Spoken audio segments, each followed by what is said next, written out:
코로나 시대 이후, 앞으로 이제 위드 코로나로 이제 접어들었죠. 코로나 시대의 최고의 비즈니스인 우리 SBO 시스템을 가진 Y메나텍. 왜 우리가 메나텍 비즈니스를 해야 되는가에 대해서 알아보도록 하겠습니다. 여러분들 호모 헌드레드라는 말 들어보셨죠? 네. 100세까지 사는 인간이라는 뜻입니다. 인간의 수명이 몇 년 전 타임지 표지에 그렇게 나왔었죠. 지금 태어나는 아이는 142세까지 살 수 있다. 라고. 인간의 기대 수명이 100세를 훌쩍 넘는 시대가 되었습니다. 그런데 100세 시대가 돼서 단순히 오래 사는 게 중요하냐? 그건 아니라고 보는 거거든요. 어떻게 살아야 될까요? 이게 과연 좋은 걸까요? 나쁜 걸까요? 100세 시대가 된 것이. 그냥 단순히 오래 사는 것보다는 건강하게 잘 사는 게 중요한 시대가 된 거죠. 이 100세 시대가 긍정적인 면보다는 부정적인 면, 또 이걸 기대하는 사람들보다는 걱정하는 사람들이 더 많은 게 현실인 것 같습니다. 그래서 100세 쇼크라는 말이 나올 정도로 이게 과연 축복인가 재앙인가 헷갈리는 거죠. 준비가 잘 된 사람들한테는 축복일 거고요. 준비가 전혀 되지 않은 사람들 또는 조금 부족한 사람들한테는 재앙이 될 수도 있는 이 100세 시대, 우리가 어떻게 대처를 할 것인가. 그래서 성인 남녀들을 대상으로 이렇게 설문을 진행한 적이 있습니다. 경제인문사회연구회에서 조율했는데 100세 시대에 가장 걱정되는 게 뭡니까? 라고 물어봤을 때 첫 번째가 건강, 거의 절반 가까이가 건강 문제를 걱정을 하고 있고, 두 번째는 노후 생활비입니다. 이 두 가지가 거의 대부분이라고 보시면 돼요. 그래서 노후에 가장 중요한 것, 건강과 재정, 이 두 가지입니다. 이 두 가지를 해결할 수 있는 그런 해결책을 찾고 미리 대비를 하지 않으면 정말 우리의 그 노후는 재앙이 될 수밖에 없겠다는 생각이 드는 거죠. 최근에 이제 뉴스카드를 제가 검색을 하다가 찾았는데요. 자, 불안한 100세 시대, 우리는 과연 제대로 준비를 하고 있을까요? 한국인의 기대 수명이 82세라고 합니다. 지금 현재. 자, 근데 100세 시대가 이제 남의 일이 아닌 게 돼버렸어요. 저희 가까운 예를 보더라도 저희 그 장인어른께서도 이제 올해 90세이시고요. 장모님, 그 다음에 저희 어머니 전부 80세를 넘으셨습니다. 그런데 과거에 우리가 생각했던 그 노인분들, 80세 이상의 노인분들을 하고 비교를 해보면 정말 비교조차 되지 않을 정도로 건강하시고 정정하십니다. 자, 그런데 이 노후 준비가 제대로 돼 있지 않은 상태에서 대부분의 사람들은 국민연금을 좀 믿는 것 같아요. 그래도 믿을 거라고는 국민연금밖에 없다고 합니다. 그나마. 왜요? 내가 준비해 놓은 게 그거밖에 없기 때문이죠. 그런데요, 이 국민연금이 과연 든든한 내 노후를 보장을 해줄 수 있을까요? 그렇지가 않다는 겁니다. 그게 문제인 거죠. 자, 이 고령화가 점점 심해지면서 2058년이 되면 국민연금이 고갈이 돼버린다는 겁니다. 2058년이면 앞으로 몇 년 남았습니까? 이제 26년 정도 남았죠. 자, 지금 한 70세, 80세 되시는 분들은 뭐 크게 걱정이 없어요. 그런데 지금 50세, 60세, 이런 5, 60대들, 또 그 이하에 있는 그런 분들은 이거 어떻게 할까요? 국민연금마저도 고갈이 된다고 합니다. 그런데 이거 외에 또 다른 준비가 그럼 돼 있냐? 국민연금 고갈되고 나면 어떻게 할 거냐? 전혀 준비가 되어 있지 않다. 노라는 겁니다. 참 생각만 해도 아찔하고 생각조차 하기 싫죠. 자, 그런데 우리나라 직장 은퇴자의 평균 나이가 53세. 65세 이상 노인층 빈곤율이요, OECD 국가 중에서 거의 최고 수준입니다. 절반 가까이가 빈곤한 노후를 보내고 있다는 거죠.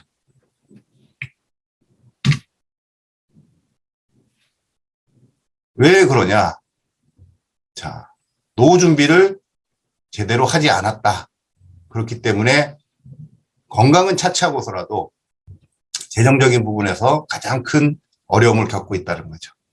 예, 그 다음이 자녀 양육, 그 다음에 주택, 일자리 부족 순으로 나타났다고 합니다. 그래서 내가 53세의 평균 은퇴를 한다고 했는데 은퇴와 동시에 또 다른 일자리를 알아보거나 먹고 사는 거를 걱정해야 되는 그런 시기가 100세 시대라는 겁니다. 그렇게 돼서는 안 되지 않겠습니까? 자, 30, 40대 열심히 벌어도 58세부터는 적자 인생이다. 자, 적자가, 예, 이때는 적자가 없어요. 부모님이 이제 부양을 해주기 때문에. 그런데 20세가 넘어서 취업 시기가 되고 그러면서 점점 적자폭이 커집니다.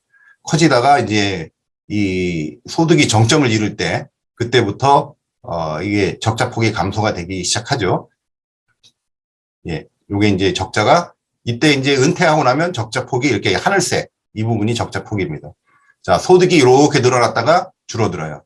자, 그런데 소비는 이런 곡선을 따라갑니다. 결국에, 자, 이만큼이 흑자고 이만큼은 적자예요. 그죠? 빨간색 아래 있는 요 부분은 적자입니다. 자, 이 시기가 언제예요? 60세에 크로스가 일어납니다. 그럼 60세 이후는, 자, 58세부터 적자 인생이라고 했죠? 자, 요 시기부터는 내가 죽을 때까지 적자 인생을 면할 수가 없습니다. 그러니까 이만큼을 준비를 해야 되는 거죠. 근데 80세에서 내 인생이 끝나나요? 그렇지가 않습니다. 100세까지 가고 그 이상도 갈 수 있습니다. 그러면 내가 오래 살면 오래 살수록 어떠한 준비가 돼 있지 않다면 이 적자 폭은 갈수록 커질 수밖에 없어요. 어떻게 해야 되겠습니까? 준비를 해야겠죠.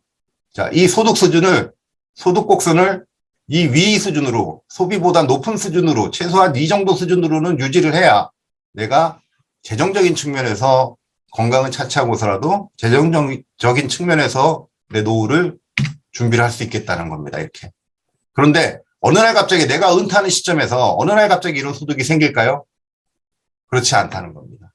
미리 플랜 B를 준비를 해야 됩니다. 그래서 내가 은퇴하기 전에 미리 준비를 해서 은퇴 시점에서 내가 이러한 소득을 유지할 수 있도록 미리미리 준비를 해야 된다는 거죠. 이 노후 대비에 대해서 많은 사람들이 염려를 하고 있는 것은 맞는 것 같습니다. 염려만 하고 있어요. 그런데 노후 대비해서 직장인 절반이 투잡을 한다? 과거의 투잡은 당장 먹고 살기 힘들어서 투잡을 했습니다. 내가 소득이 적어서 아이들 교육비가 필요해서 투잡을 했습니다. 그렇기 때문에 투잡을 하는 사람들의 구성이 그렇게 크지 않았어요. 근데 지금은요? 지금 당장에 내 생계나 아이들의 양육뿐만 아니라 이제는 아까 말씀드린 대로 우리 세대는 앞으로 자식들의 부양을 기대하기 어렵기 때문에 내 노후를 내 스스로 대비를 해야 되겠다 라고 생각하고 투잡, 쓰리잡 이런 N잡러들이 늘어나고 있는 겁니다. 하는 일도 굉장히 다양해졌죠. 자, 이렇게 정말 내 노후가 어떻게 될지, 룰이 어떻게 바뀔지, 어떻게 준비를 해야 될지 예측하기란 무척이나 힘듭니다. 정말. 예. 그런데 정답이 과연 있을까요? 정답은 없습니다. 누구나 처해진 상황이 다르고 환경이 다르기 때문에 천편일률적으로 이것을 준비를 해라 라고 대답할 수는 없죠. 그렇지만 여러 가지 해답은 있을 수 있습니다. 나름대로. 그 해답은 자기가 스스로 찾아야 되는 거겠죠. 그래서 저는 그 해답을 어디에서 찾았느냐? 네트워크 마케팅이라는 데서 그 해답을 찾고 대비를 하고 있는 겁니다.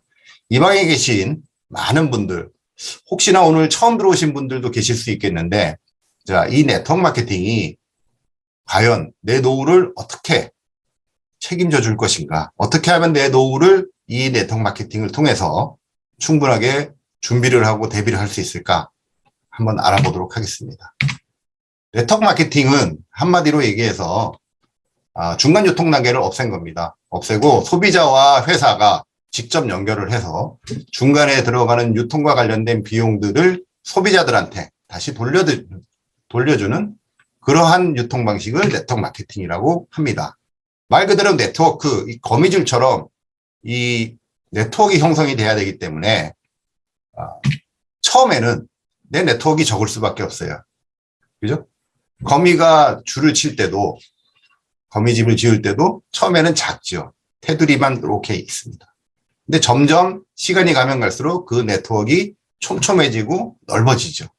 마찬가지로 이 네트워크 마케팅의 이 조직도 처음에는 적어요. 적다 보니까 거미줄이 듬성듬성하면 벌레들이 거기에 잘 잡힐까요? 안 잡힙니다. 그렇기 때문에 마찬가지로 네트워크 마케팅을 시작할 처음에는 내 수입이 적을 수밖에 없어요. 그렇지만 점점 이게 네트워크가 촘촘해지고 커지면 커질수록 늘어나는 소득도 커집니다. 한국 네트워크 마케팅 시장은 급속하게 이렇게 성장을 하고 있습니다. 자, 이에 따라서 회원 수도 점점 늘어나서 지금은 이제 거의 네트워커 1000만 명 시대에 거의 이제 근접을 하고 있다고 보여집니다. 그래서 우리나라 현재 지금 공정거래위원회에 정식으로 네트워크 마케팅 다단계 판매업이라고도 얘기를 하죠. 네트워크 마케팅 업체로 정식 등록된 업체가 한 120개에서 130개 정도 매년 그 정도 수준을 지금 유지를 하고 있습니다.